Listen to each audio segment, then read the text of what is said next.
네, 오늘 국회에서는 현안과 관련한 굵직굵직한 상임위 일정이 줄줄이 예정돼 있습니다. 네, 특히 박범계 법무장관 등이 참석하는 법사위에서 신현수 청와대 민정수석의 사의 표명과 검찰 인사 등을 둘러싼 여야 간 충돌이 예상되는데요. 국회 연결합니다. 박현우 기자. 네, 국회 법사위는 조금 전인 오전 10시 반쯤부터 전체 회의를 진행하고 있습니다.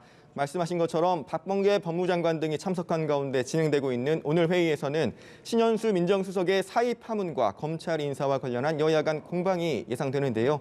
또 지난 회의 때 고열 증세를 이유로 불출석했던 이영구 법무차관도 오늘 회의에는 참석을 했습니다. 이 차관의 택시기사 폭행 의혹 등과 관련한 야당의 공세도 예상되는 상황입니다.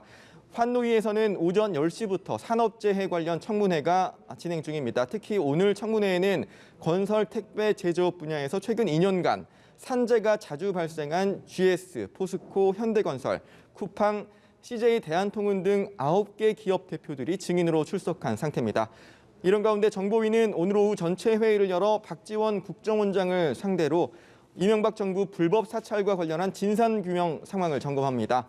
앞서 박 원장은 MB정부 국정원의 정치 민간인 사찰 의혹과 관련해 직무 범위를 벗어났기 때문에 불법 사찰을 일하면서도 기밀 유출과 개인정보보호법 위반 등 우려가 있어 자료 공개에는 난색을 표했었는데요. 국정원이 자료를 제출할 수 없다는 입장을 고수한다면 정보위는 위원 3분의 2 이상의 찬성을 통한 의결으로 자료 제출을 요구할 가능성이 있습니다. 네, 40여일 앞으로 다가온 재보궐선거 관련 분위기도 살펴보죠. 여야 모두 이번 주에 토론 일정 등이 빡빡한데 예비 후보들의 오늘 움직임은 어떻습니까? 네, 민주당 쪽 움직임부터 살펴보겠습니다. 박영선, 우상호 예비 후보는 오늘 오전 라디오 토론회에서 맞붙었습니다. 특히 부동산 정책을 둘러싼 공방이 치열했습니다. 박 후보는 공공주택 30만 호 마련과 직장과 주거 공간이 근접한 21분 서울 공약을 추진하겠다면서 민간주도 재개발과 재건축도 존중하겠다고 밝혔습니다. 이에 우 후보는 박 후보의 공약이 강남권 집값을 올린다는 분석이 있고 경부선 지하화 등은 현 정권의 부동산 정책과 충돌한다면서 날을 세우는 등 갑론을박을 벌였습니다. 국민의힘 후보들은 오늘 밤 처음으로 4명의 후보가 한자리에 모여 토론하는 합동 토론회를 갖습니다. 국민의힘 서울 토론회는 그동안은 당 유튜브 채널을 통해서만 중계가 됐었는데 오늘은 방송사를 통해 처음으로 실시간 중계가 되는 만큼 어느 정도 관심이 쏠릴지 주목되는 상황입니다.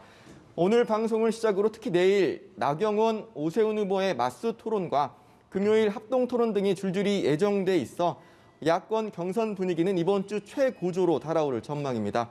이른바 제3지대 안철수, 금태섭 후보 간 단일화는 예정대로라면 이번 주 목요일 토론을 거쳐 여론조사를 진행한 뒤 다음 주 월요일 그 결과가 발표됩니다. 지금까지 국회에서 연합뉴스 TV 박현우입니다.